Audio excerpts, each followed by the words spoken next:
ಇಲ್ಲಿ ಇರುವೆಗಳನ್ನ ನೋಡ್ತಿದ್ದೀರಾ ನೀವು. ಇದರಲ್ಲಿ ಕಪ್ಪಿರುವೆ ಮತ್ತು ಕೆಂಪಿರುವೆ ಅಂತ ಬರುತ್ತೆ. ನಾನಿಲ್ಲಿ ತೋರಿಸ್ತಿರೋದು ಕಪ್ಪಿರುವೆ.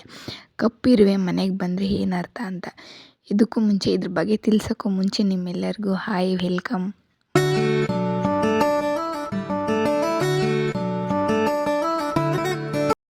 ಸಾಮಾನ್ಯವಾಗಿ ಕಪ್ಪಿರುವೆ ಎಲ್ಲ ಕಡೆಯೂ ಇರುತ್ತೆ.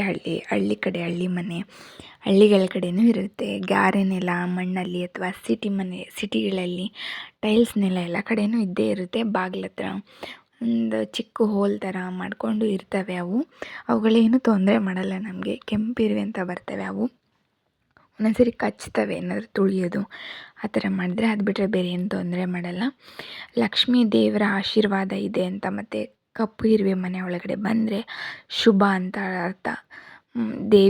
ಲಕ್ಷ್ಮೀ ದೇವಿಯ ಅನುಗ್ರಹ ಇರುತ್ತೆ, ಆಶೀರ್ವಾದ ಇರುತ್ತೆ ಅಂತ ಅರ್ಥ. ಕಪ್ಪಿರುವೆ ಮನೆ ಒಳಗಡೆ ಬಂದರೆ ತುಂಬ ಒಳ್ಳೆಯದು. 1, 2, 3 ಕಾಣಿಸ್ಕೊಂಡ್ರೆ ಏನೂ ಇಲ್ಲ. ಗುಂಪಾಗಿ ಸಾಲಾಗಿ ದಪ್ಪಗೆ ಬರ್ತವೆ ನೋಡಿ ಕಪ್ಪಿರುವೆಗಳು.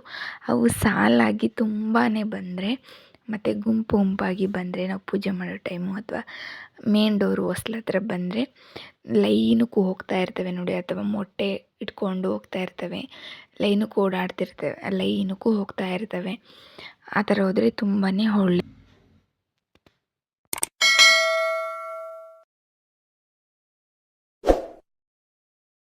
ಶುಭ ಅಂತ ಅರ್ಥ. ತುಂಬಾ ಒಳ್ಳೆಯದು. ನಾನು ಕೇಳಿದ ಮಟ್ಟಿಗೆ ಮತ್ತು ನಾನು ಕೆಲವೊಂದು ಕಡೆ ಅಬ್ಸರ್ವ್ ಮಾಡಿದ್ದೀನಿ, ಕೇಳಿದ್ದೀನಿ.